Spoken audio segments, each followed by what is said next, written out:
چونکہ وہ جسمانی رخ تو خلق الانسان ضعیفہ ہے کہ وہاں تو انسان ضعیف پیدا کیا گیا ہے، معمولی سی چیز میں ذرا سا کچھ ہو جائے تو انسان بے چین ہو جاتا ہے، نہ گرمی زیادہ برداشت ہوتی ہے، نہ سردی زیادہ برداشت ہوتی ہے، نہ اب دیکھیں اگر آپ روزمرہ کی چیزوں کو دیکھتے ہیں کس طرح سے انسان بے چین ہو جاتا ہے، ایک ذرا سی کوئی چیز آ جائے، ذرا سی کوئی مشکل پیدا ہو جائے، کچھ مشکل پیدا ہو جائے تو اچھی جگہ پر یہ صلوات پڑھیں محمد علیہ وسلم۔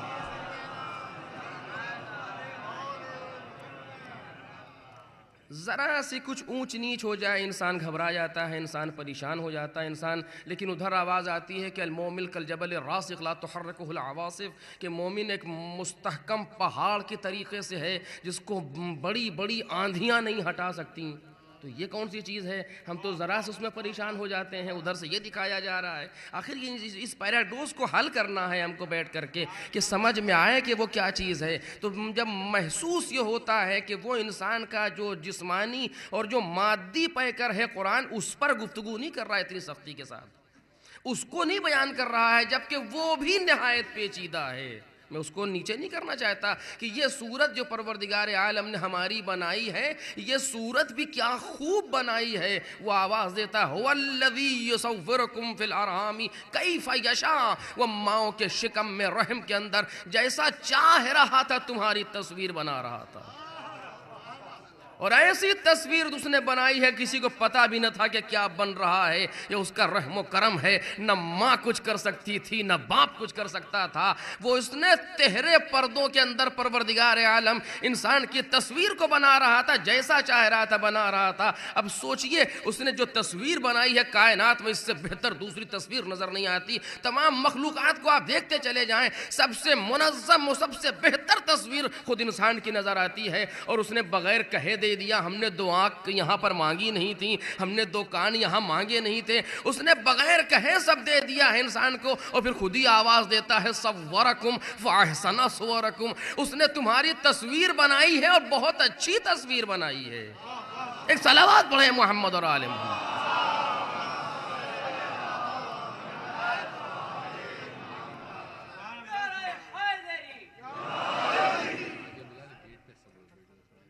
ایک بات سب کہہ رہے ہیں کہ میں آپ لوگوں کو آگے بلا لوں۔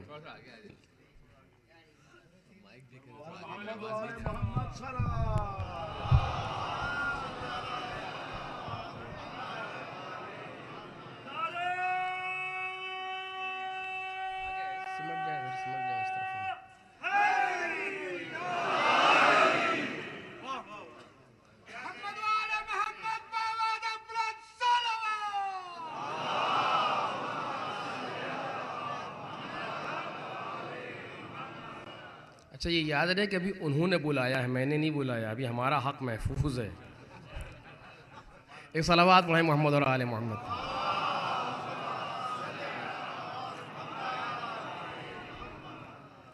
تو غرض کے پروردگار عالم نے یہ ظاہری صورت بھی جو بنائی ہے، اس کو بھی بہت اچھی طریقے سے بنایا ہے، اور ہم اور آپ کیا کہیں گے، اچھا ہے کہ برا ہے، وہ خود کہتا ہے کہ صورکم فاحسن صورکم، اس نے تمہاری تصویر بنائی، یہ بہت اچھی تصویر بنائی۔ اب اس پر ایک اچھی خاصی طولانی گفتگو ہے کہ جس کو اس موضوع میں نہیں چھیڑا جا سکتا، دوسرے موضوع پر ہے وہ، لیکن اشارہ کر کے صرف آگے بڑھ رہا ہوں کہ دو تصویریں ہیں انسان کی، توجہ کیجئے گا، انسان کی دو تصویریں ہیں جو بنائی گئی ہیں، بنائی جائیں گی یہاں سے لے کر قیامت تک میں۔ ایک تصویر جناب انسان کی وہ ہے جو خدا نے بنائی ہے، اس تصویر کا آغاز ماں کے شکم سے ہوتا ہے اور قبر تک جا کے ختم ہو جاتی ہے، اور دوسری تصویر وہ ہے جو انسان کو خود بنانا ہے، توجہ کیجئے گا، دوسری تصویر وہ ہے جو انسان کو خود بنانا ہے، اور اس تصویر کا ظہور قبر سے شروع ہوتا ہے محشر تک جاتا ہے۔ یہ تصویر ماں کے شکم میں بن رہی تھی جب پروردگار عالم بنا رہا تھا اور آواز دے رہا تھا یصورکم فی الارحام کیف یشاء، اس نے ماں کے شکم میں تمہاری تصویر بنائی ہے، جیسا چاہا بنایا، اور جیسا چاہا بنایا کے بعد خود ہی کہتا ہے صورکم فاحسن صورکم، تمہاری تصویر بنائی، یہ بہت اچھی تصویر بنائی، یہ تصویر ماں کے شکم میں بن رہی تھی اور ہم نے بنائی ہے، اور تم کو بنا کے دکھایا ہے۔ جب تصویر بنائی جاتی ہے تو ایسے بنائی جاتی ہے، جب بنائی جاتی ہے تو ایسے بنائی جاتی ہے، لیکن ایک تصویر اور ہے جو تمہیں خود بنانا ہے۔ اس تصویر کو ہم نے ماں کے شکم میں بنایا اور کائنات میں دکھایا، اور دوسری تصویر تمہیں کائنات میں بنانا ہے، محشر میں دکھانا ہے۔ توجہ کیجئے گا، دوسری تصویر تم کو کائنات میں بنانا ہے، محشر میں بنانا ہے، اور ہم نے تمہیں اسی تصویر بنانے کے لیے بھیجا ہے۔ اگر اسی لفظ پر گفتگو شروع ہو جائے تو یہ مجلس ناکافی ہو جائے گی، لیکن میں چھوڑ کر کے آگے بڑھ جاؤں گا اسی مقام سے کہ دوسری تصویر تمہیں بنانا ہے اور بنا کے محشر میں دکھانا ہے۔ یاد رکھنا، جو تصویر میں نے بنا کے دی تھی اس طرح ہم نے تم کو دنیا میں بھیجا، جیسی میں نے بنائی ویسے بھیجا، تم ذرہ برابر تبدیلی نہیں کر سکتے تھے۔ کوئی طاقت آج تک ایسی پیدا نہ ہوئی جو پروردگار کی بنائی ہوئی تصویر میں ذرا سے ادھر ادھر کر دے، کچھ نہیں، جو اس نے جہاں رکھ دیا ہے وہی ٹھیک ہے۔ آپ دیکھیں ذرا سا، ہم لوگوں کو سب توجہ نہیں ہوتی ان چیزوں کے اوپر، ہم سمجھتے ہیں اگر ابھی چھت سے کوئی ٹیلی ویژن ٹپک جائے تو یہ معجزہ ہے۔ ارے ہم جو بول رہے ہیں یہ معجزہ ہے۔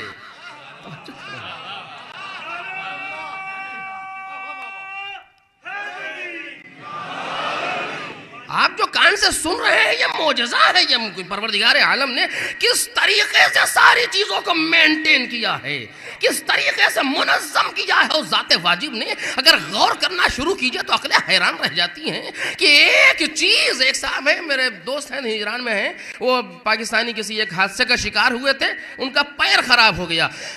اب سے تقریباً 15 برس پہلے 27 لاکھ روپے ان کے پیر پر خرچ کیے گئے ہیں، لیکن ابھی ویسا نہیں ہو سکا جیسا قدرت نے بنا کے دیا تھا فری میں۔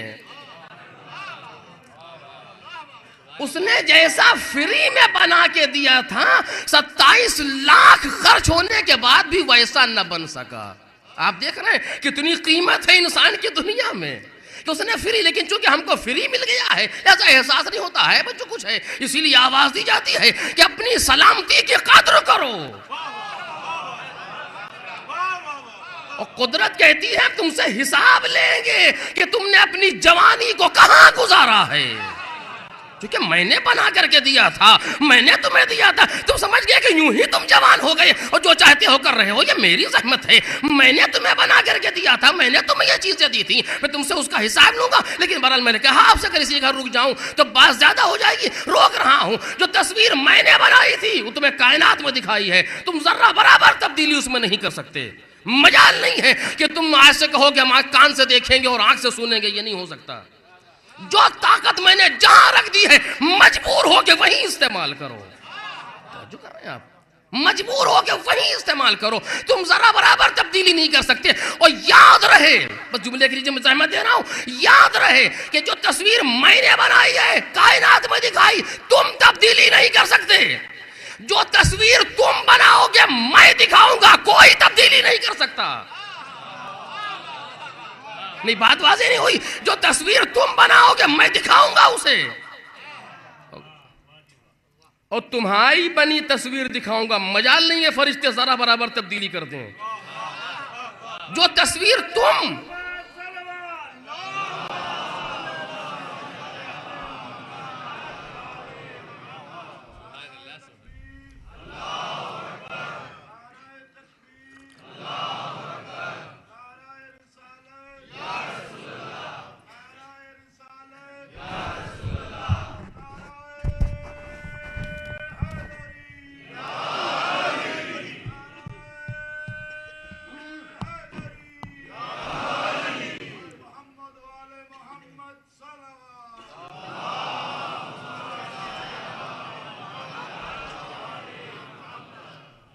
جو تصویر میں نے بنائی ہے اس میں کوئی تبدیلی نہیں، جس طرح بنا دیا بنا دیا۔ جو تصویر تم بناؤ گے اس میں بھی کوئی تبدیلی نہیں ہونے دوں گا، جیسی بنا لو گے۔ اور اسی پر لطافت قدرت قرآن دیکھیں آپ، قرآن آواز آتی فَمَن يَعْمَلْ مِثْقَالَ ذَرَّةٍ خَيْرًا يَرَى وَمَن يَعْمَلْ مِثْقَالَ ذَرَّةٍ شَرًّا يَرَى۔ جو ذرہ برابر نیکی کرے گا اسے دیکھے گا۔ قدرت کہہ سکتی تھی کہ فَمَن يَعْمَلْ مِثْقَالَ ذَرَّةٍ خَيْرًا يَرَى ثَوَابَهُ یا يَرَى أَجْرَهُ، کچھ نہیں، یہ نہیں کہا کہ ذرہ برابر نیکی کرو گے تو اس کے اجر کو دیکھو گے، نہیں جو کرو گے وہی دیکھو گے. توجہ کیجئے گا. کیا مجال کے تم کچھ کہہ سکو کہ ایسا نہیں ہے؟ یہ ہے سامنے چل رہی ہے. جس طرح بھی مجلس پڑھ رہا ہوں, آپ کہیں جو تم مجلس پڑھ رہے ہو اسی کو دکھائیں گے تمہیں. کیسے کہ یہ مووی ہے؟ ہم نے تو نہیں پڑھا. پڑھا کیسے نہیں؟ یہ دیکھیے سامنے موجود ہے, یہ چل رہا ہے, آپ پڑھ رہے ہیں. آپ کیسے کوئی انکار کرے گا؟ اب اس پر میں انشاءاللہ گفتگو ذرا سی کروں گا, لیکن بعد میں جا کر کے غالباً آخری مجلس کے موقع پر اس پر رسالت پر اور گفتگو ہوگی کہ جو تم تصویر بنا کے لاؤ گے مجھے دکھائیں گے, ذرہ برابر تبدیلی نہیں ہونے دیں گے. اور اس پر گفتگو کے لیے کسی کا روک رہا ہوں بات کو کہ دوسری تصویر تمہیں بنانا ہے, اور ہم نے اسی تصویر کے بنانے کے لیے بھیجا ہے. یہ تصویر تمہارے جسم کی تھی جس کو میں نے بنایا, اور وہ تصویر تمہارے روح کی ہے جس کو تمہیں بنانا ہے. جو تصویر میں نے دی ہے اس تصویر کے ساتھ تمہیں دنیا میں محشور کیا ہے, دنیا میں تم کو بھیجا ہے. جو تصویر تم لاؤ گے اس تصویر سے ہم تمہیں آخرت میں اٹھائیں گے. یہ نہ سمجھ لینا کہ تم ہماری تصویر سے آخرت میں اٹھو گے. یہ تصویر دنیا کے لیے ہے اور بس اس کے بعد ختم ہو جائے گی. اینڈ اس کے بعد دوسری تصویر ہے جو تم بنا کر کے لا رہے ہو. یہی وجہ ہے یہ قیامت میں کچھ اٹھیں گے جو مثلا شیر کی صورت میں ہوں گے, کچھ اٹھیں گے جو نجس جانور کی صورت میں ہوں گے. تب قرآن مجید کی روایت, آپ کو قرآن مجید میں تفسیر آپ کے سامنے عرض کر رہا ہوں, مجموع البیان میں یہ روایت موجود ہے معصوم سے کہ کچھ ایسے ہوں گے جو مختلف صورتوں میں ہوں گے. کیوں؟ یہ کیا پروردگار ہم تو انسان تھے, کہا تھے, وہ ہم نے تم کو بنا کے بھیجا تھا تصویر میں, لیکن یہ وہ ہے جو تم لائے ہو. یہ وہ تصویر ہے جو تم لائے ہو, میں نے نہیں بنائی ہے, یہ تم بنا کر کے لائے ہو. اب دیکھو کیا بنایا ہے. مثلا روایات میں آیا اگر کسی کے ذہن میں تکبر پایا جاتا ہے, غرور, میں بھی کچھ ہوں, تو قیامت پروردگار اس کو چیٹی کی صورت میں محشور کرے گا. اس تکبر کی صورت چیٹی کی ہے, تم بنا رہے ہو دنیا میں. ہم اور آپ اپنے ہاتھ سے بنا رہے ہیں, پتہ نہیں ہے ہم کو.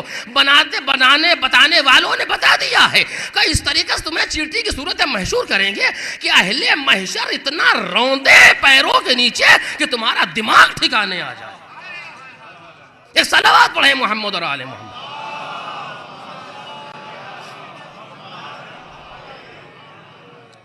تو غرض کے دو مرحلے ہیں. ایک مرحلہ جسمانی ہے انسان کا کہ خلق الانسان ضعیفا, اور دوسرا مرحلہ روحانی ہے کہ لقد کرمنا بنی آدم وحملناہم فی البر والبحر ورزقناہم من الطیبات وفضلناہم علی کثیر ممن خلقنا تفضیلا هو الذی جعلکم خلائف الارض. وہی وہ جسے تمہیں زمین پر خلیفہ بنایا. یہ مقام خلافت, مقام کرامت, یہ تمہارے جسم کا نہیں ہے, یہ تمہارے روح کا ہے.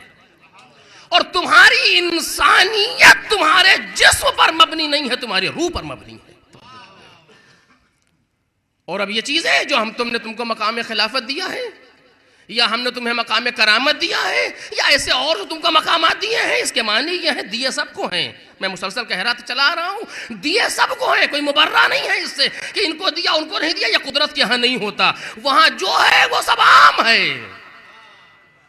وہ مشرک اور مومن دیکھ کے نہیں دیتا اپنی عمومی نعمتوں کو. وہ تو وہ ہے جس کے خانے کرم پر موسیٰ بھی کھا رہے ہیں, فرعون بھی لے رہا ہے,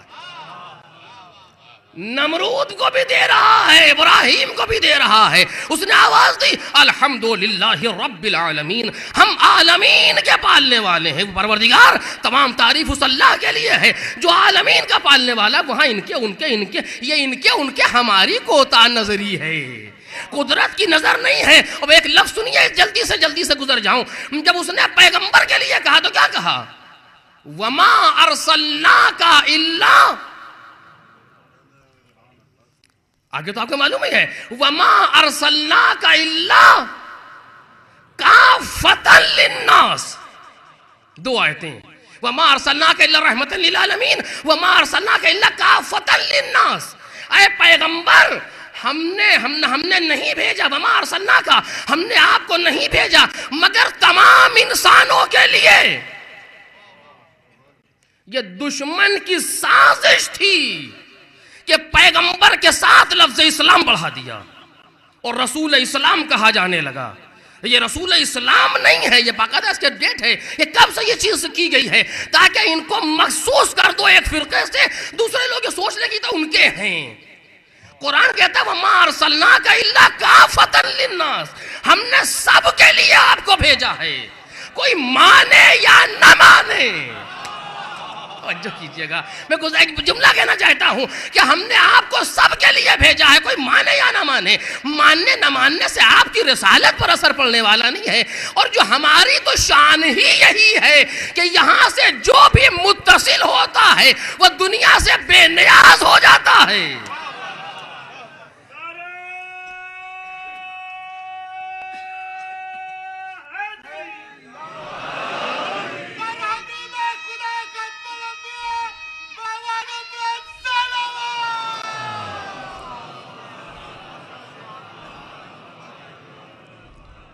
یہاں تو شان ہی یہی ہے کہ جو ادھر سے متصل ہوتا ہے وہ دنیا سے بے نیاز ہو جاتا ہے۔ اس کو کہنا نہیں چاہ رہا تھا، جلدی سے سن لیجئے کہ ہم الحمدللہ رب العالمین، ہم عالمین، وہ پروردگار عالمین کا پالنے والا، کوئی مانے یا نہ مانے، کوئی اس کو رب مانے یا نہ مانے، اس سے بحث نہیں ہے، اس کا کام ہو رہا ہے، چونکہ وہاں اس کی ربوبیت کسی کے ماننے کی محتاج نہیں ہے کہ تم نے رب مانا تو ہم رب ہو گئے، تم نے نہیں مانا تو ہم نہ رہ گئے، ایسا نہیں ہے۔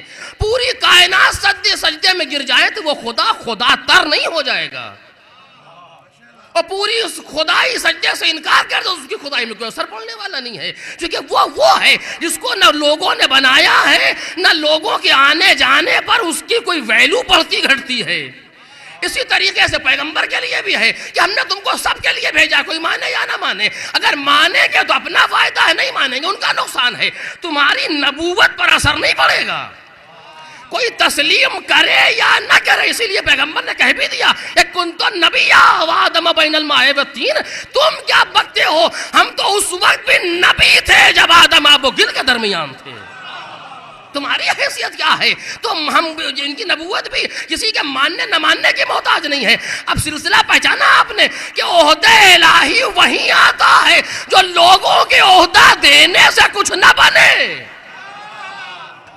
عہدہ الہی وہیں رہتا ہے، وہی حقدار عہدہ الہی ہے جو کسی کے دینے سے نہ بنے کہ لوگوں نے بنا دیا تو بن گئے، جو لوگوں کے بنانے سے بنے وہ لوگوں کا ہوتا ہے، جس کو وہ دیتا ہے وہ اس کا ہوتا ہے۔ صلوات پڑھ دے محمد اور آل محمد۔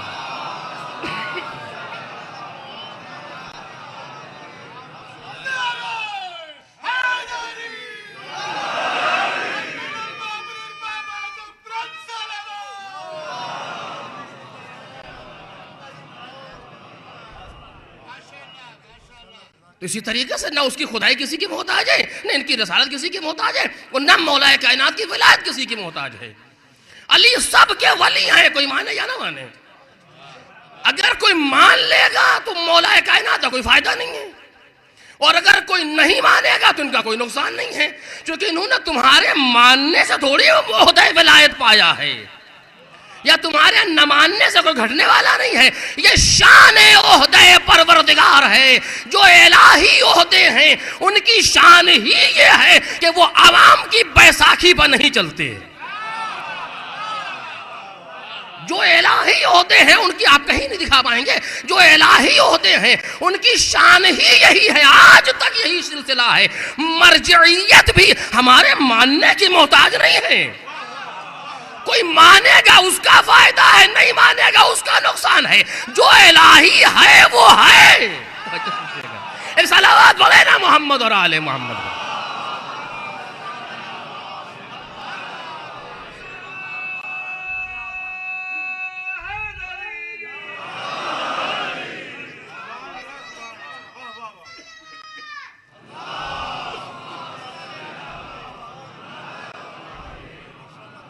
یہ گفتگو درمیان میں آ گئی کہ کوئی ماننے نہ ماننے سے ان کے اثر پڑنے والا نہیں ہے، جو ہے وہ ہے، کوئی ان کو تسلیم کرے یا نہ کرے۔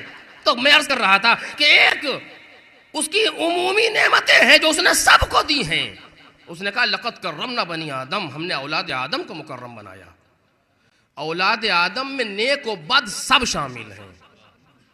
وہ کہہ سکتا تھا لقد کرمنا المومنین، لقد کرمنا المسلمین، لقد کرمنا الصالحین، لقد کرمنا المتقین، کوئی حرج تھا کہنے میں، لیکن کہیں نہیں اس نے لقد کرمنا بنی آدم، ہم نے اولاد آدم کو، اولاد آدم سب ہیں، اچھا ہو یا برا ہو، کیونکہ اور کہیں سے نہیں آئے.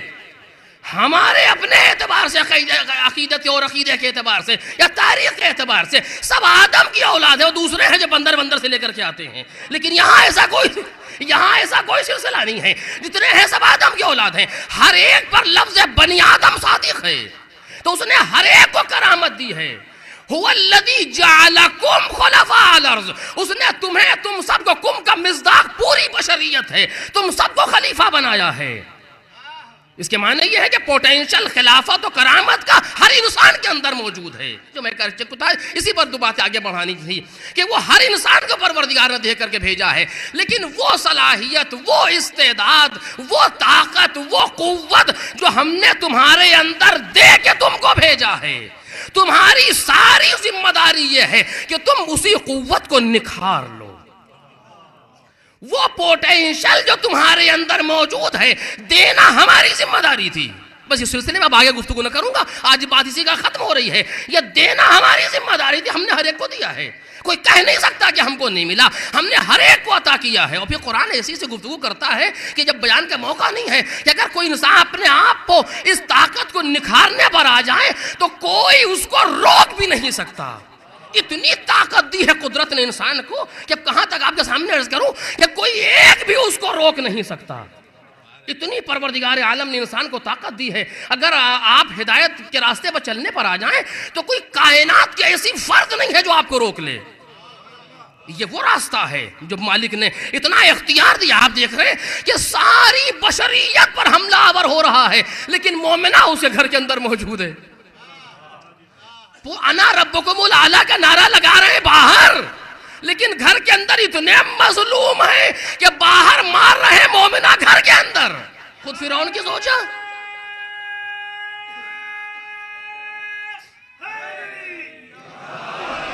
تو اتنی طاقت پروردگار عالم نے انسان کو دی ہے کہ اگر تم ہدایت لینے پر آ جاؤ تو کوئی تمہیں روک نہیں سکتا. کبھی یہ نہیں سوچ سکتے ہم اور آپ یہ سوچ کے دامن چھڑا لیں کہ ماحول ایسا تھا. ماحول کچھ نہیں ہے. انسان وہ ہے جو ماحول کو بدل دیتا ہے. چونکہ راہ ہدایت، وہ میں صرف ہدایت کی بات کر، ممکن ہے کہ عمل بدل جائے ماحول کے بدلنے سے. ظاہری عمل کا بدلنا اور ہے، خدا کے راستے پر چلنا اور ہے. اب اس کو بیان کرنا ذرا اور سخت ہے، لیکن وقت میں گنجائش نہیں ہے. تو میں عرض کر رہا تھا کہ پروردگار عالم نے وہ ہدایت جو دے کر کے بھیجا ہے کرامت و خلافت، اسی کو ظاہر کر لینا ہے. اس پوٹینشل کو یوٹیلائزیشن کی اور ایکچوالائزیشن کی منزل میں لانا ہے. صرف یہ ہے سیدھی بات. اس کو ہمیں اور آپ کو انجام دینا ہے اس کائنات کے اندر. اگر کر لیا تو کامیاب ہیں، انسان ہیں. اگر نہیں کر پائے تو حیوان ہیں، ناکام ہیں. کوئی تکلف والی بات نہیں ہے، بالکل سامنے کی بات ہے جو موجود ہے روایات کے اندر. اب اس کے لیے راستے کیا ہیں؟ کا دو راستے ہیں، ایک پازیٹیو، ایک نیگیٹیو. یعنی ایک مثبت، ایک منفی. ایک کرنا ہے، ایک نہیں کرنا. کل کی گفتگو اس جگہ پر رکی تھی. ایک کام تمہیں کرنا ہے، دوسرا کام تمہیں نہیں کرنا.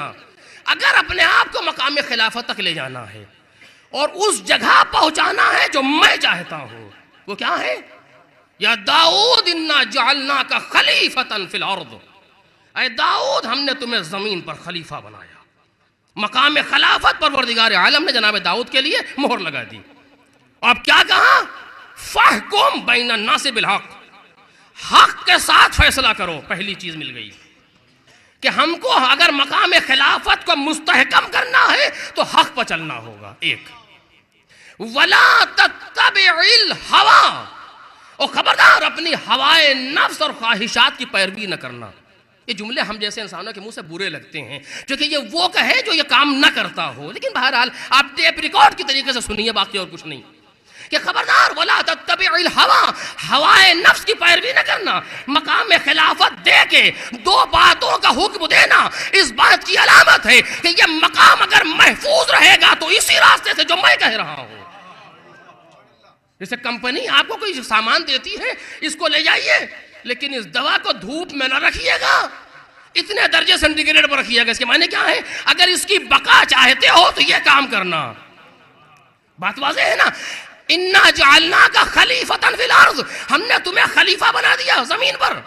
اب اگر تمہیں باقی رکھنا ہے، جملے قرآن میں تو نہیں ہے، اگر باقی رکھنا تو فَحْكُمْ بَيْنَ النَّاسِ بِالْحَقِّ، لوگوں کے درمیان حق سے فیصلہ کرو، حق کا دامن ساتھ میں رہے، وَلَا تَتَّبِعِ الْهَوَىٰ، اور اپنی خواہشات کی پیروی نہ کرو۔ اگر انسان چاہتا ہے اپنے کو مقام کرامت تک لے جائے یا مقام خلافت تک لے جائے تو اس کے لیے ضروری ہے کہ حق کا دامن چھوٹے نہ، خواہشات کی پیروی کرنے نہ پائے۔ اگر یہ دو تار مل گئے، نیگیٹو اور پازیٹو، تو پھر کرامت کا بل بھی جلے گا اور خلافت کا بل بھی روشن ہوگا۔ ایک صلوات پڑھ دے محمد اور آل محمد۔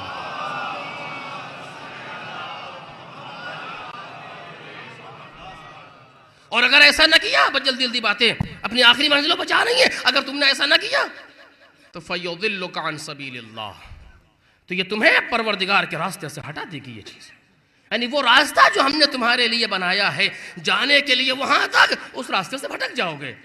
تو ہم نے تمہیں خلیفہ بنایا ہے، یا قرآن مجید نے تتبع الہوا کے ضمن میں 3 چیزیں بیان کی ہیں کہ جو خواہشات کی پیروی کر رہا ہے اس کے لیے 3 چیزیں جو قرآن مجید نے جس سے بیان کیا ہے۔ اضلہ اللہ علی علم، پروردگار اسے گمراہی میں چھوڑ دے گا خواہشات کی پیروی کرنے والے کے لیے۔ وَخَتَمَ عَلَى سَمْعِهِ وَقَلْبِهِ، اس کے کان اور اس کے دل پر مہر لگا دے گا۔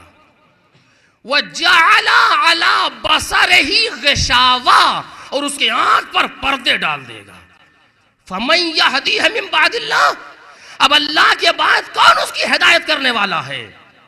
افلا تذکرون، کیا تم غور نہیں کرتے؟ یہ قرآن مجید ہے کہ اگر کسی نے یہ کیا، اگر کسی نے خواہشات کی پیروی کی تو یہ 3 نتیجے سامنے آنے والے ہیں۔ کیا چیز؟ گمراہی میں رہ جائے گا، ہدایت تک نہیں آ سکتا۔ آنکھ، کان پر اور دل پر مہر لگی ہے، آنکھ پر پردہ پڑا ہے۔ میں نے اس کو پہلے بھی آپ سے کہا ہے تقریر میں، اور آج پھر جملے کو دہرا رہا ہوں کہ اس کا مطلب یہ نہیں ہے کہ خدا پردہ لیے کھڑا ہے اور جہاں تم نے پیروی کی آنکھ پر ڈال دیا، ایسے نہیں ہے، بلکہ یہ عالم تکوین ہے۔ اگر یہ کیا تو یہ ہوگا۔ جو اگر آپ کے سامنے وہ کمپیوٹر کی مثال ہو جو میں نے آپ کے سامنے دی تھی کہ مثلا جو بٹن لگے ہوئے ہیں، اگر تم نے یہ بٹن دبایا تو یہ کام ہونا ہے۔ اگر تم نے انسٹال کے بٹن کو کلک کیا ہے تو فائل انسٹال ہوگی، اگر ڈیلیٹ کے بٹن کو دبایا ہے تو فائل ڈیلیٹ ہوگی۔ اب یہ نہیں ہے کہ بٹن دباؤ ڈیلیٹ کا کہو انسٹال کر دے مالک، یعنی ہم تمہاری وجہ سے پورا نظام بدل دیں۔ ایک صلوات پڑھیں محمد اور آل محمد۔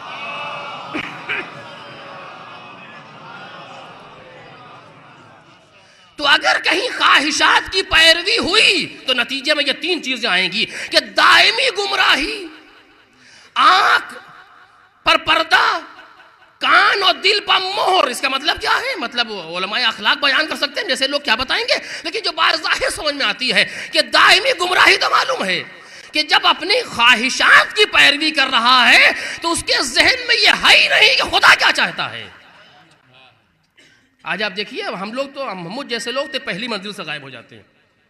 اضلہ اللہ علی علم، پروردگار اسے گمراہی میں چھوڑ دے گا، چونکہ جب خواہشات کی پیروی ہے تو یہ بات آتی نہیں خدا کیا چاہتا ہے۔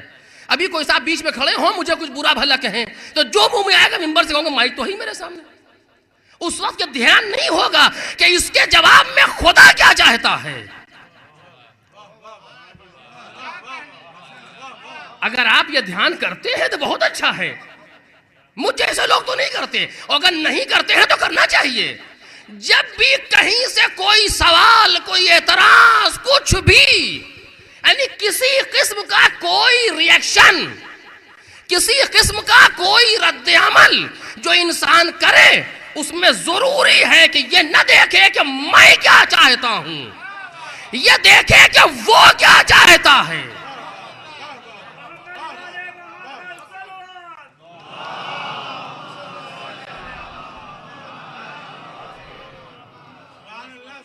اگر اسی ایک لفظ کی تاریخ میں آپ مثالیں ڈھونڈیے تو کئی مجلس چاہیے اس کے بیان کے لیے، کہ یہ نہیں دیکھنا ہے کہ میں کیا چاہتا ہوں، یہ دیکھنا ہے کہ وہ کیا چاہتا ہے۔ اگر وہ چاہتا ہے کہ لڑکے مر جاؤ تو لڑکے مر جائیں گے، اگر وہ چاہتا ہے کہ صبر کرو تو صبر کریں گے، اگر وہ چاہتا گردن کاٹ لو تو کاٹ لیں گے، اگر وہ چاہتا گردن جھکا دو تو جھکا دیں گے۔ بحث اپنی خواہشات کی نہیں ہے، ہم کو تو یوں کرنا ہے۔ آپ ہو آر یو، آپ ہیں کون کہ آپ کو یوں کرنا ہے؟ یہ دیکھیے کہ اس نے کیا کہا ہے کرنے کے لیے، تو جو فرما رہے ہیں آپ، اور یہ ایک ایسی چیز ہے سب سے زیادہ میں نے کل بیان کیا آپ کے سامنے کہ دو محور کائنات میں ہے، خدا محوری اور خود محوری۔ یہ خود محوری ہے کہ جہاں انسان میرا دل یہ چاہتا ہے بس یوں کر دیا جائے دشمنوں کے سامنے۔ آپ کا دل چاہنے کا نام دین نہیں ہے، آل محمد کے دل چاہنے کا نام دین ہے۔ ایک صلوات پڑھیں محمد اور آل محمد۔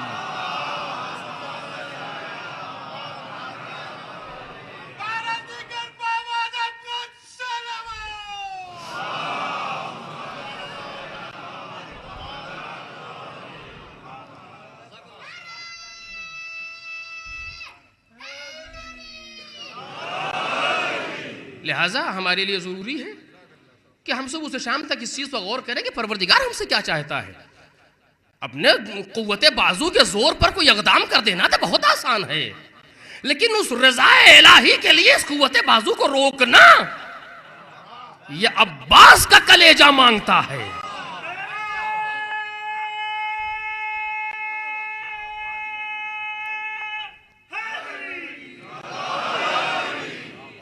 اب میں صرف جلدی سے ایک مثال آپ کے سامنے دے دوں تاکہ سمجھ میں آئے کہ میں کہنا کیا چاہتا ہوں۔ ایک شخص آیا، جیسے ہی نظر پڑی بغیر کچھ پوچھے ہوئے اس نے برا بھلا کہنا شروع کر دیا، لان و تان و سب یعنی گالی کی حد تک بات پہنچ جاتی ہے، لیکن بہرحال برا بھلا کہتا رہا۔ لوگوں نے پڑھنا چاہا تو امام نے ایسے کر دیا، اور جب وہ کہہ چکا، آپ ذرا دل پر ہاتھ رکھ کے بتائیے کہ ہم اور آپ ہوتے تو کیا کرتے؟ سوچئے ذرا سا کیا کرتے؟ اچھا ہم کس کے ماننے والے ہیں؟ جو کہہ رہا ہے اس کے ماننے والے، جو سن رہا ہے اس کے ماننے والے۔ میں نے کسی جہاں جملہ کہا تھا، کسی غالباً اسی جگہ پر، کہ کسی سے اپنے رشتے کو جوڑنا تو آسان ہے، لیکن اپنے کردار کے زور پر اس کے بھرم کو باقی رکھنا بڑا مشکل ہے۔ اس کہنے میں کیا جاتا ہے کہ ہم علی کے چاہنے والے، تو اس میں کیا جملہ ہے؟ جملہ ایک سیکنڈ میں ادا ہو گیا، ہمارے محمد کے ماننے والے، کیوں کیا خاص بات ہے اس میں؟ کہہ دیا۔ لیکن جب ایسا موقع آتا ہے تب دکھتا ہے کہ آل محمد کے ماننے والے ہیں کہ نہیں ہیں، کیونکہ یہ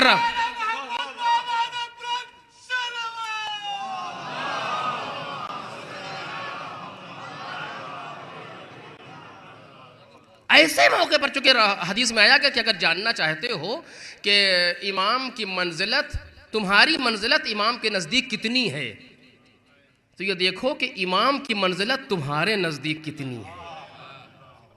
اور یہ منزلت کہاں معلوم ہوتی ہے؟ کہ جہاں ہماری خواہش ان کے خواہش سے ٹکرا رہی ہو۔ اس طرح تو آسان ہے، بھی یہاں تو آپ سب بھی کہہ رہے ہیں کہ ہم امام کے ماننے میں بھی کہہ رہا ہوں کے ماننے والے، لیکن جب میں تنہائی میں ہوں اور کوئی نہ ہو مانے کسی گناہ سے، اور اس وقت یہ رہے کہ ہاں وہ دیکھ رہے ہیں، اب سمجھ میں آتا ہے کہ امام کی منزلت کتنی ہے۔ توجہ فرمائیے گا۔ تو خیر وہ کہتا رہا، یہ سنتے رہے، اور جب سب کچھ کہہ کے خاموش ہو گیا، یعنی بھڑاس نکال لی اپنی زبان میں، تو امام فرماتے ہیں کہ تو مجھے یہاں کا نہیں لگتا، تو کہیں باہر سے آیا ہے۔ اگر تیرے پاس کوئی مکان نہ ہو تو ہاں، میرے پاس جگہ ہے، میں تجھے رہنے کے لیے دوں، کیونکہ تو غریب مسافر معلوم ہو رہا ہے۔ اور دو چار جملے، اگر تیرے پاس سامان نہ ہو تو میں تیرے سامان کا انتظام کروں، کھانے کے لیے نہ ہو تو میں غذا کا انتظام کروں، پہلے آ تو بیٹھ تو آ کر کے۔ بس جب یہ جملہ سنا، اب کیا کریں؟ قدموں پر گر پڑا۔ شام سے آیا تھا، کہتا ہے کہ اگر آج کے پہلے سب سے بڑا آپ کا دشمن میں تھا، لیکن آج کے بعد سب سے بڑا دوست میں ہوں۔ کیا ہوا یہ؟ کہ اگر امام بعنوان انسان، جبکہ ان کی خواہشات خدا کی خواہشات ہیں، جو میں نے ابھی آپ سے کہا کہ ان کے دل کے چاہنے کا نام دین ہے، بالکل صحیح کہا ہے، چونکہ وہ اس منزل پر ہے کہ ما تشاؤون الا ان یشاء اللہ، کہ یہ کوئی چاہتا ہی نہیں ہے سوائے یہ جو خدا چاہتا ہے۔ لیکن اگر ظاہری اعتبار سے آپ دیکھیں تو جو رد عمل ہونا چاہیے تھا وہ دوسرا تھا، لیکن امام نے اس رد عمل کو روکا کہ اس کے نتیجے میرا خدا کیا چاہتا ہے؟ خدا یہ چاہتا ہے کہ مسافر کی مدد کرو، خدا یہ چاہتا ہے کہ بے گھر کو مکان دو، خدا یہ چاہتا ہے کہ غریب کی مدد کرو. امام نے ساری چیزیں اپلائی کر دی جو ہونے چاہیے تھی، اور وہ گر پڑا قدموں پر. اگر ذوالفقار نکال لیتے، تلوار نکال لیتے، نہ نکالتے، سامنے والوں کو اشارہ، جملہ سنیے گا، سامنے والوں کو اشارہ کر دیتے تو جسم تو مر جاتا، کردار نہ مرتا. لیکن امام نے وہ طریقہ اپنایا ہے کہ جسم کو نہیں مارا، اس کے برے کردار کو قتل کر دیا. صلوات پڑھتے محمد اور آل محمد.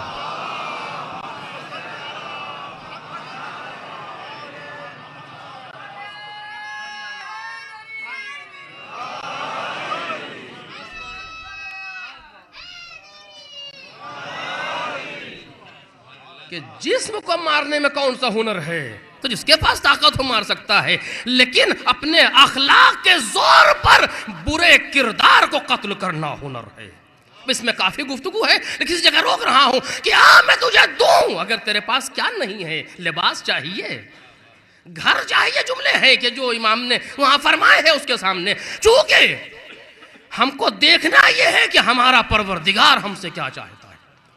اور جملہ آخر میں کہہ رہا ہوں اسی جگہ پر، اس کے بعد بات آگے بڑھے گی کہ جو کہنا چاہ رہا ہے وہاں تک بات نہیں پہنچ سکی. لیکن بہرحال کہ خوش نصیب ہیں وہ کہ جن کا کچھ خدا کے لیے خرچ ہو جائے، کسی بھی اعتبار سے، ولو ایک جملہ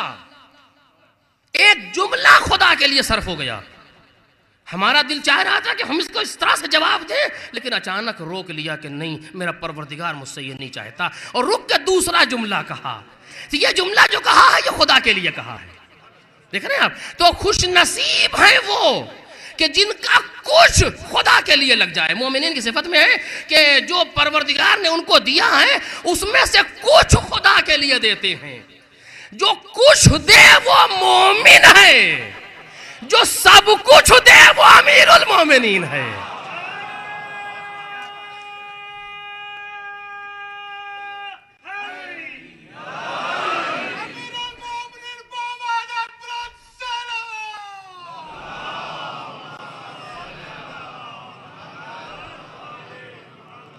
ابھی مولا علی مولا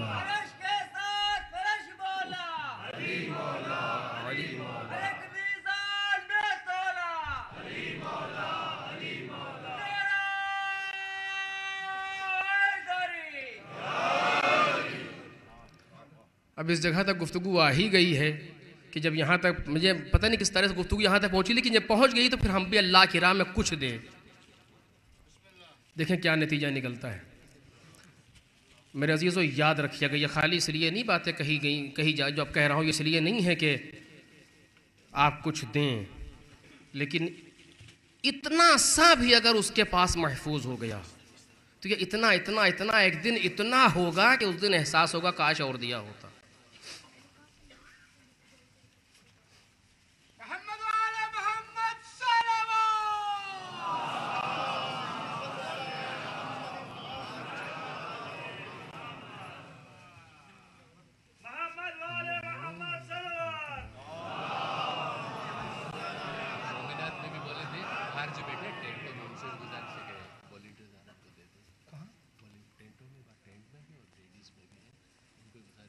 ہاں تو آواز پہنچی گئی ہے، چاہے ٹینٹ میں بیٹھے ہوں، چاہے ٹینٹ کے باہر ہوں، چاہے خواتین میں ہوں، چاہے ادھر ہوں، تو جہاں تک جس کو بھی خدا تک جانا ہے تو راستہ کھلا ہوا ہے. کیونکہ اس پہ تو نہ کوئی کمیٹی سامنے ہے، نہ کوئی ممبر سامنے ہے، نہ کوئی پڑھنے والا سامنے ہے. آپ کا رابطہ مستقیماً خدا سے ہونا چاہیے کہ یہ جو دے رہے ہیں وہ صرف اور صرف پروردگار کے لیے. تو اس کی عظمت ہے اور اہمیت ہے.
ایک صلوات پڑھے محمد اور آل محمد.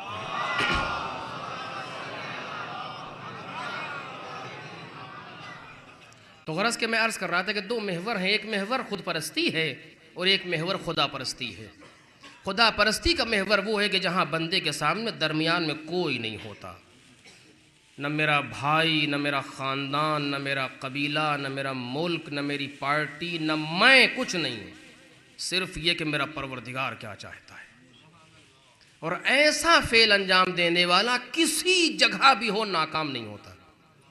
یہ ہمیشہ یاد رکھیے گا کہ کسی جگہ پر بھی ہو کبھی بھی ناکام نہیں ہو سکتا جس نے اپنے آپ کو خدا کے لیے وقف کر دیا. چونکہ ہم نے کل بھی حدیث پڑھی تھی، پھر کہہ دے رہا ہوں کہ من کان للہ کان اللہ لہ، کہ جو اللہ کا ہو گیا اللہ بھی اس کا ہو گیا. اور جب خدا اس کا ہو جائے تو پھر جتنی اس کی مخلوق ہے، جتنی اس کی چیزیں ہیں، وہ کہتا ہے تم پھر نہ گھبرانا، ہمیں سب کچھ آتا ہے. اور اسی جگہ پر ایک حدیث قدسی پڑھنا چاہتا تھا لیکن دامن وقت میں اب گنجائش نہ رہ گئی، میں اس کو چھوڑ کر کے کل انشاءاللہ آپ کے سامنے بیان کروں گا. ایک دوسری حدیث آپ کے سامنے بیان کرتا ہوں، توجہ کیجئے گا اس کے اوپر. حدیث قدسی یعنی قول خدا ہے پیغمبر کی زبانی. پروردگار فرماتا ہے یا ابن آدم اطعنی فیما امرتک ولا تعلمنی ما یصلحک. اے آدم کے بیٹے، اے آدم کی اولاد، جس کا میں نے حکم دیا ہے وہ کر، تیرے لیے کیا بہتر ہے یہ مجھے نہ سمجھا.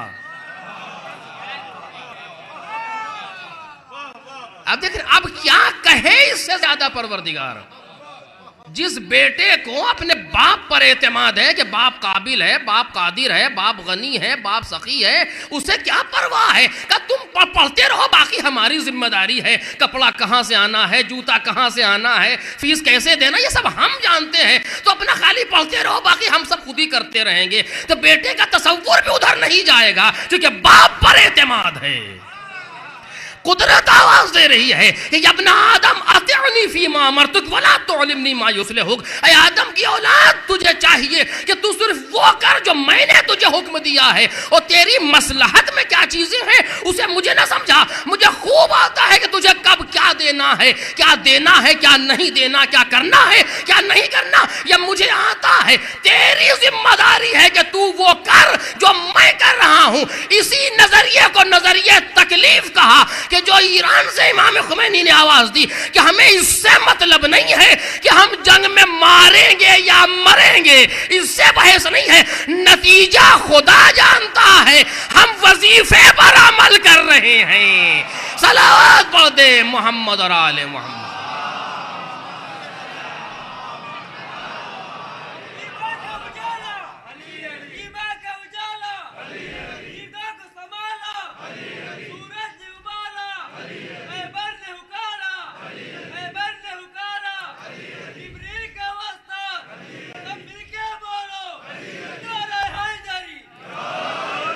پروردگار دیکھیے یہ بریکرز ہیں، یہ میرے ٹائم میں نہیں آتا. آپ نے فٹ بال میچ دیکھا ہوگا کہ آخر میں وہ اعلان کرتے ہیں کہ یہ وقت اضافی ہے، کوئی گر گیا کوئی پڑ گیا تو وہ وقت اضافی جو ہے کھیلنے والوں کو ملتا ہے. ایک صلوات پڑھے محمد اور آل محمد کو.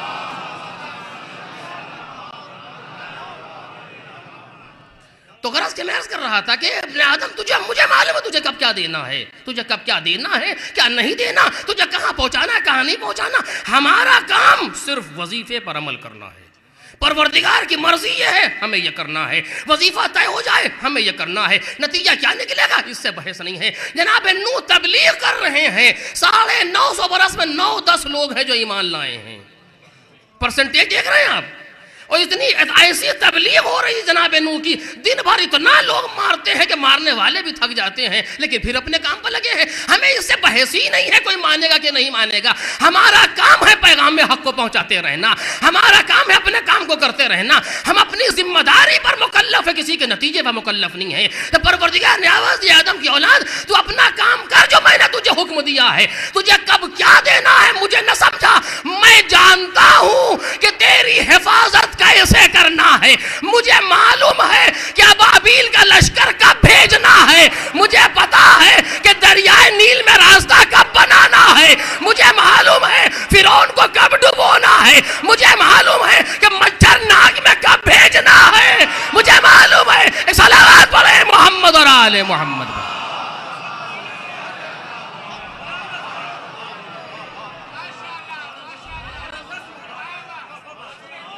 تو انسان کے لیے ضروری ہے کہ صرف یا علی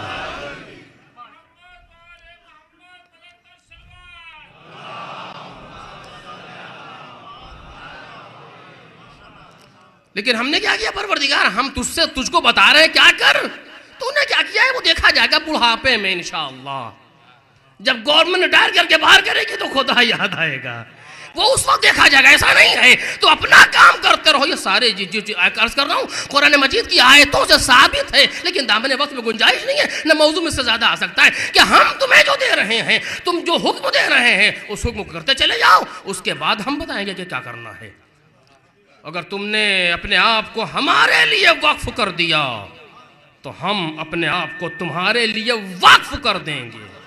میں عمدن لفظ کہہ رہا ہوں جو کہ حدیث میں ہے. یہاں تک جملہ ہے. اب کتنا عرض کروں آپ کے سامنے، بس یہ آخری جملہ سن لیں کہ جناب موسیٰ نے ہاتھ اٹھایا، پروردگار اقریب انت فاناجیک ام بعید فانادیک. اے پروردگار تو نزدیک ہے تجھ سے آہستہ بولوں یا تو دور ہے تجھے پکاروں؟ تو آواز آتی ہے انا جلیس من ذکرنی، جب مجھے یاد کرتا ہے میں اس کا ہم نشین ہوتا ہوں. اب دوسرا جملہ آپ سنیں گے، انا جلیس من ذکرنی ومطیع من اطاعنی، اور میں اس کا مطیع ہو جاتا ہوں جو میری اطاعت کرتا ہے. یعنی اگر تم نے ہماری اطاعت کی ہے تو پوری کائنات تیری مطیع ہے. ابھی جملہ کل عرض کروں گا آپ کے سامنے حدیث قدسی سے، لیکن آج اسی کی بات کو روک رہا ہوں. اگر تم نے ہماری اطاعت کی ہے تو کائنات تمہاری مطیع ہے. یہ اور بات ہے کہ خاصان خدا اس خدا کے لیے اپنے اختیار کو استعمال نہ کریں. محو جہاد ہیں حسین ابن علی. آسمان سے ایک پرچہ گرا، موسوعۃ کلمات الامام الحسین کی روایت آپ کے سامنے پڑھ رہا ہوں کہ آسمان سے ایک پرچہ گرا، اس پر لکھا تھا حسین اگر جنگ چاہتے ہو تو زمین اور آسمان کے درمیان فرشتے آگ کا گرز لیے ہوئے تمہارے حکم کے منتظر ہیں.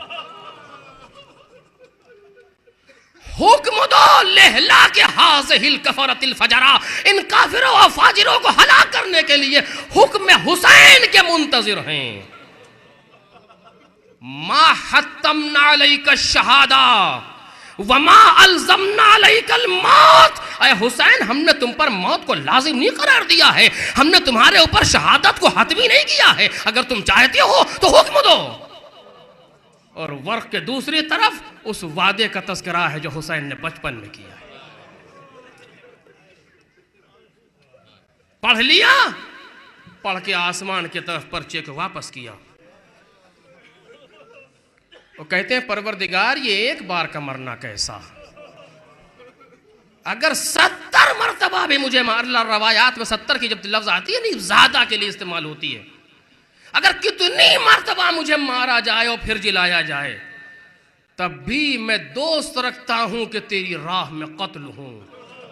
اور اب جملہ امام حسین کا سنیے گا، سیما اذا کانا فی قتلی نصرت دینک وحفظ ناموس شرعک، خصوصاً اس وقت کہ جب میرے قتل ہونے سے تیرا دین بچ رہا ہو، تیری شریعت کی ناموس بچ رہی ہو میرے قتل ہونے سے، تو حسین کو قتل ہونے میں عار نہیں ہے.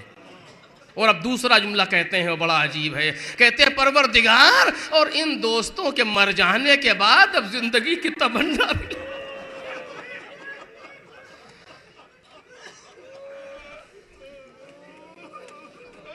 وہ جی کے کیا کرے جس کا حبیب نہ رہ گیا ہو، وہ جی کے کیا کرے جس کے مسلم ابن اوسجہ جیسے ساتھی نہ رہ گئے ہوں. اب اسے زندگی کی آرزو کیا ہے، اب وہ کیا کرے گا جی کر کے. کہتے ہیں کیا زندگی برباد اس طرح کوئی آباد گھر نہ ہو، کیا زندگی کا لطف جب ایسا پسر نہ ہو. اب اسے زندگی کی تمنا کیا ہوگی کہ جس نے اتنے داغ اپنے دل پر اٹھائے ہیں اور اس کے بعد تلوار کو روک لیا اور اس کے ساری منزلیں آپ کے سامنے ہیں. یہ مقام حسینی ہے کہ جو رضا الہی پر ایسے راضی. لیکن اگر پروردگار کا جملہ پیغمبر نقل کرتے ہیں کہ ان اللہ شاء ان یراک قتیلا، حسین خدا چاہتا ہے کہ تمہیں قتیل دیکھے، تو اسی پیغمبر نے کہا ان اللہ شاء ان یراہن سبایا، خدا چاہتا ہے کہ ان بیویوں کو اسیر دیکھے. ایسا نہیں ہے کہ زینب میں وہ مقام خلافت کی طاقت نہیں ہے. زینب کا ایک اشارہ کائنات میں تہوبالا کر سکتا ہے.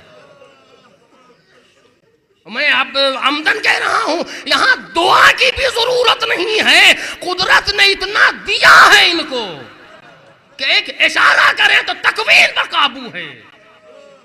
ولایت تکوینی کی منزل پر ہیں یہ ایسے افراد ہیں. اور آپ نے دیکھا، میں نے پڑھا آپ کے سامنے کہ صرف ایک لفظ اسکتو جو زینب نے کہا تھا بازار میں، خاموش، تو اونٹ کے گلے میں پڑی ہوئی گھنٹیاں ٹھہر گئی تھیں. اور اسی لیے کہنے والا کہتا ہے کہ وقت کی بات جو پابند رسن ہے زینب.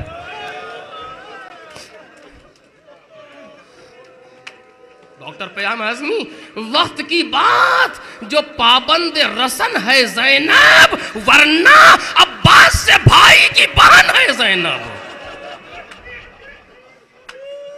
لیکن اللہ کس موقع پر زینب کو لے آیا زمانہ.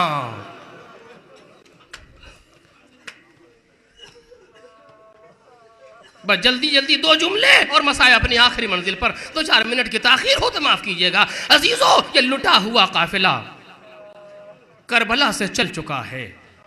چونکہ روایت تاریخ کہتی ہے کہ 11ویں محرم کو عمر سعد ملعون نے ظہر تک اپنے کشتہائے نجس کو دفن کیا، نماز پڑھی اور دفن کیا.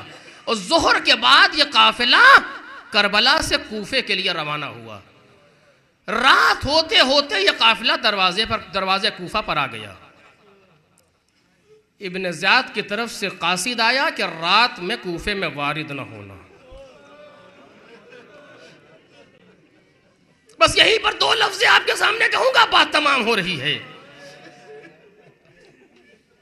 سن کیا ہے؟ سن 61 ہجری، 11 محرم. اس کے پہلے زینب ایک مرتبہ کوفے اور آئی تھی.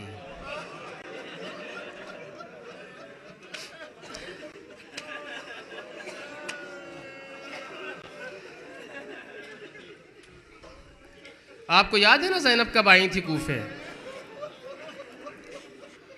جب مولائے کائنات سن 35 ہجری کے آخر میں خلافت ظاہری پر فائز ہوئے یا خلافت علی کے قدموں سے متبرک ہوئی، تو مولائے کائنات نے دارالخلافہ کو مدینے سے کوفے منتقل کیا. اور جب کوفے میں علی کی حکومت مستقر ہو گئی تو اہل حرم کو مدینے سے کوفے بلایا. علی کے اہل حرم میں سب سے نمایاں شخصیت کون ہے؟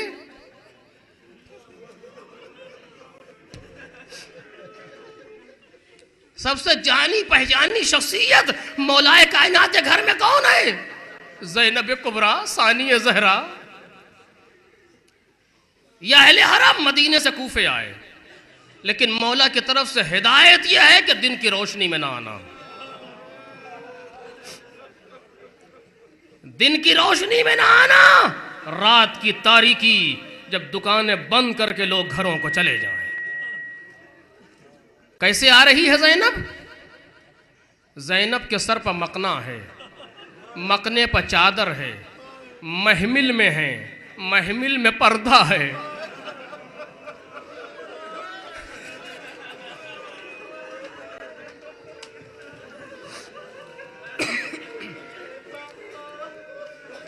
چاروں طرف جوانان بنی ہاشم ہیں جو اپنے حصار میں زینب کو لیے ہیں. اور اس طریقے سے زینب کوفے آئے گی. کیونکہ کیوں؟ اس لیے کہ زینب علی کی بیٹی ہے. یہ دن میں کیوں نہ آنا؟ کوئی بے پردگی کا خطرہ ہے؟ نہیں. لیکن علی کی غیرت گوارا نہیں کرتی کہ لوگ کھڑے ہو کر کے دیکھیں کہ زینب کی سواری جا رہی ہے. یا علی جیسے غیرت دار باپ کی غیرت یہ گوارا نہیں کر رہی. اس طریقے سے زینب کوفے آئی ہیں سن 36 ہجری میں تقریباً. 22-23 سال کے بعد زینب پھر کوفے آئی. کل جب زینب کوفے آئی تھی تو شہزادی بن کے آئی تھی. آج جب زینب کوفے آ رہی ہے تو اسیر بن کے آئی ہے. خدا نہ کرے کسی پر ایسا وقت اس جگہ آئے جہاں پہچاننے والے موجود ہوں. وہ بچیاں جن کو زینب نے قرآن پڑھایا، وہ بچیاں جن کو عقائد کی تعلیم دی، وہ بچیاں جن کو زینب نے اخلاق پڑھایا، آج وہ بچیاں جوان عورتیں بنی ہوئی کوٹھوں پر بیٹھی ہیں کہ زینب گزرے گی. کل آئی تھی تو پردے میں، آج زینب آ رہی تو سر پر چادر نہیں آئے. محمل کیسی، محمل پر پردہ کیسا، اونٹ کی پشت پر سوار ہے. اس طریقے سے زینب کوفے کے دروازے پر آئی ہے. ذرا دل پر ہاتھ رکھو، جب کوفے کے دروازے پر یہ قافلہ پہنچا ہوگا تو کیا زینب نے نجف کا رخ کر کے یہ نہ کہا ہوگا اے بابا ایک دن آپ نے بلایا تھا، آج زینب آ رہی ہے، کل محمل پر پردہ تھا، سر پر چادر تھی، آج کچھ نہ رہ گیا. اے بابا کل جب آئی تھی تو بھائیوں کے حصار میں، لیکن آج جب آئی ہوں تو بھائی قتلگاہ میں سو رہے ہیں. اے بابا کل جب آئی تھی تو شہزادی تھی، آج جب آ رہی ہوں تو اسیر ہوں. کل جب آئی تھی ادھر حسین، ادھر حسن، ادھر عباس، آج کوئی نہیں. ایک بیمار بھتیجا، وہ بھی لوہے میں جکڑا ہوا. لیکن نہیں عزیزو، میں نے غلط کہا. آج بھی زینب کے بھائیوں نے زینب کو اکیلا نہیں چھوڑا. جو کہ نیزہ سے حسین آواز دے رہے ہیں اے میری بہن گھبرانا نہیں، میں تیرے ساتھ ہوں، آگے آگے میں ہوں گا. نو کے نیزہ پر پیچھے پیچھے تم آنا. مسلم کا سر استقبال. عباس آواز دیں گے شہزادی غلام.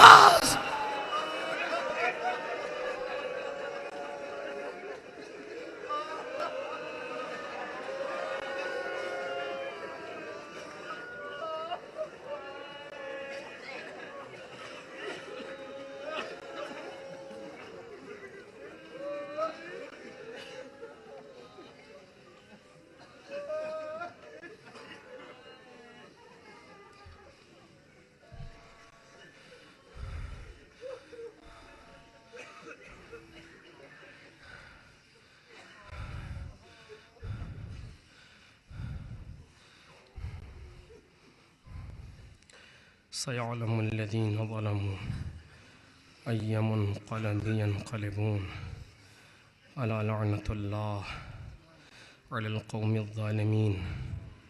إنا لله وإنا إليه راجعون.